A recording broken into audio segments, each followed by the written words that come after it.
Welcome friends, I am back with you. Today's topic is very important.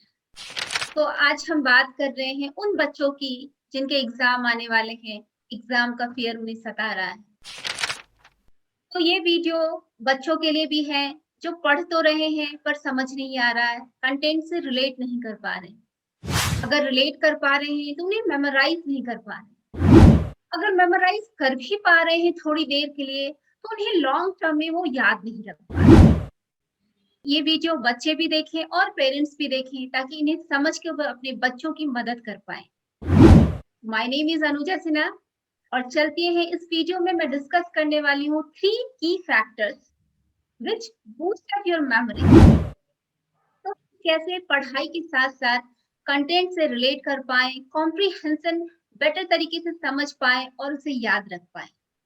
तो मैं discuss करूँगी 3 की points जिसे हम कहते हैं आर की। तो पहला आर मतलब रीड। पढ़ाई तो करते हैं, कई बार हम पढ़ते-पढ़ते ब्लैंक हो जाते हैं। समझ नहीं आता है कि पीछे क्या लिखा हुआ है। कई बार हम आगे बढ़ जाते हैं और पीछे की चीज़ों को भूल जाते हैं। मैं बता रही हूँ कि हम किस तरह से पढ़ें। तो सबसे पहले जब भी हम पढ़ना स्टार्ट करते हैं, तो you start asking more questions. More questions means more thinking. तो जब आप क्वेश्चन से ही स्टार्ट करेंगे, तो जो भी आप पढ़ रहे हैं, उस पर आपका फोकस रहेगा और आपको आंसर्स मिलेंगे ऑब्वियसली, क्योंकि आपका दिमाग आंसर्स को ढूँढ रहा है। कई बार हमने ऐसा देखा है कि हम चैप्टर्स को पढ़ने से पहले उसके क्वेश्चंस देखते हैं। जैसे ही हमने क्वेश्चन देखा, पढ़ना शुरू किया, हमारा इंटरेस्ट भी आया और हम क्वेश्चन के आंसर सर्च भी करने लगे और जहाँ हमें मिला वो चीज़ हमें याद हो गई, क्लिक कर गई। तो ये पढ़ने का बहुत ही अच्छा तरीका है। इसमें हम वो क्वेश्चंस कर सकते हैं जिसे हम कहते हैं वन हस्बैंड विथ 5 वाइफ्स। इसमें डब्ल्यू रिलेट करता है वेयर, whom, when, who और हमारा हाउ जो है जो एच है वो हमारा है हाउ। इस तरह के क्वेश्चन से जब हम पढ़ना स्टार्ट करते हैं तो हम फोकस्ड रहते हैं और हमें चीजें याद आती हैं। दूसरा हमारा आर है राइट। हालांकि राइट डब्ल्यू से स्टार्ट होता है बट हम इसे रिलेट करने के लिए हमने इसे आर से नाम दिया है। इसमें भी दो चीजें हैं। हम जब भी कोई नोट्स बनाते हैं तो नोट्स बनाने के दो तरीके हैं। आप एक कॉपी लीजिए, उसमें एक मिडल लाइन खींच दीजिए और लेफ्ट साइड में आप कैप्चर लिख रहे हैं और राइट साइड में आप क्रिएट लिख रहे हैं। तो जो हमारा कैप्चर है वो बेसिकली हमारा नोट टेकिंग है और जो हमारा क्रिएट है वो नोट मेकिंग है। हमारे पास दो तरह के ब्रेन होते हैं, एक लेफ्ट ब्रेन और एक right brain. Left brain means जो ज्यादा लॉजिकल है, ज्यादा थिंकिंग वाले लोग हैं। तो उसमें हम क्या करते हैं, जो भी चीजें हमें दी हुई है हम as it is point wise point उसको लिखते हैं और एज इट इज ही याद करते हैं। जब हम क्रिएट की तरफ जाते हैं, जहाँ हम नोट बनाते हैं, तो वहां पे हम क्वेश्चन से स्टार्ट करते हैं। क्वेश्चन से स्टार्ट करते हैं, ज्यादा रिलेट कर पाते हैं। ये वो लोग होते हैं जो ज्यादा विजुअलाइजेशन करते हैं, ज्यादा इमेजिनेटिव है, ज्यादा क्रिएटिव है। यहाँ पर हम कैसे चीजों को याद रखेंगे, अगर हम इसके यूजेस के बारे में सोचें, किसको हम कहाँ-कहाँ इम्प्लीमेंट कर सकते हैं, कहाँ यूज कर सकते हैं, ये किसके लिए जरूरी है, ये कैसे जरूरी है, कहाँ पर हम इस चीजों को रिलेट कर सकते हैं, यूज कर सकते हैं। तो इस तरह से जब हम चीजें पढ़ते हैं तो हमें याद रहती है चीज।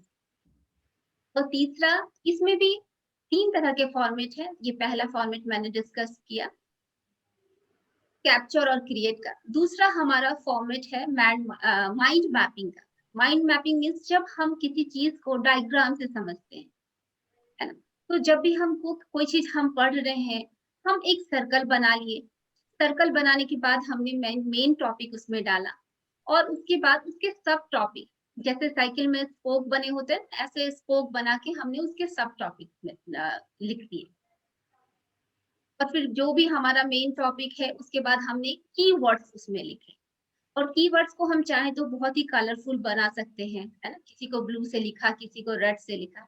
तो इस तरह से जब हम चीजें लिखते हैं तो हमें हमारा माइंड अच्छी तरह से विजुअलाइज कर देता है और लॉन्ग टर्म हमेशा के लिए ये याद रह जाता है। जब भी हम पेज पलटेंगे तो हमें याद रहेगा, अच्छा ये चीज़ मैंने ब्लू कलर से लिखा था, ये मैंने रेड कलर से लिखा था। तो बच्चों के लिए बहुत अट्रैक्टिव भी है और मेमोरेबल भी है। तो ये उन लोगों की हेल्प करता है जो बहुत क्रिएटिव माइंड होते हैं, इमेजिनेटिव माइंड होते हैं। और दूसरा तीसरा फॉर्मेट हम लेके चलते हैं, जिसमें मैं आपको बताऊँगी क्वाड्रेंट्स कैसे बनाने। ये उन लोगों के लिए है बेसिकली जो लेफ्ट ब्रेन वाले होते हैं, जो ज़्यादा लॉजिकल लोग होते हैं। तो इसमें हम क्वाड्रेंट्स बनाते हैं। क्वाड्रेंट्स में क्या करते हैं, एक हमने पेपर लिया अपना, अपनी कॉपी में पेपर लिया, उसमें हमने एक वर्टिकल लाइन खींचा, एक हॉरिजॉन्टल लाइन खींचा। तो जो भी इंटरसेक्ट हमारा है, वहाँ पे मैंने मेन कंटेंट डाल दिए। मेन कंटेंट जो है वो हमने लिख दिए, चैप्टर्स के टॉपिक लिख दिए। फिर जो हमारा फर्स्ट क्वाड्रेंट है, वो उसमें हमने व्हाट लिख दिया, क्वेश्चन से स्टार्ट करेंगे। जो हमारा दूसरा क्वाड्रेंट है, उसमें हमने वेयर लिख दिया। तीसरे में हमने हु लिखा और फोर्थ वाले में हमने हाउ लिखा। तो जैसे हमने पढ़ना शुरू किया, तो जहाँ-जहाँ पे हमें व्हाट से रिलेटेड आंसर्स आए, हमने वहाँ पर उसमें आंसर सारे पुट अप कर दिए। फिर जहाँ हमने वेयर से रिलेटेड हमें आंसर्स मिल रहे हैं, हमने वो आंसर्स वहाँ पे लिख दिए। हू से रिलेटेड आए, हमने वहाँ आंसर्स लिख दिए। हाउ से रिलेटेड आए, तो हमने वहाँ आंसर्स लिख दिए। इस तरह हमारी चीज़ें क्लियर भी हो गई, हमें आंसर भी मिल गया और हमें याद भी रह गया। और ये जो मेथड है हमारे, ये जो फॉर्मेट है, इससे हमें 3 बेनिफिट है। पहला तो बेटर फोकस है, दूसरा बेटर रिटेंशन है और तीसरा बेटर कॉम्प्रिहेंशन है। और तीसरा जो हमारा की फैक्टर है, वो है रिलेट। तो रिलेट हम जब भी कोई कंटेंट पढ़ते हैं, उससे हम कितना रिलेट कर पाते हैं। कई बार हम चीज़ों को देखते हैं, हम ब्लैंक चले जा रहे हैं।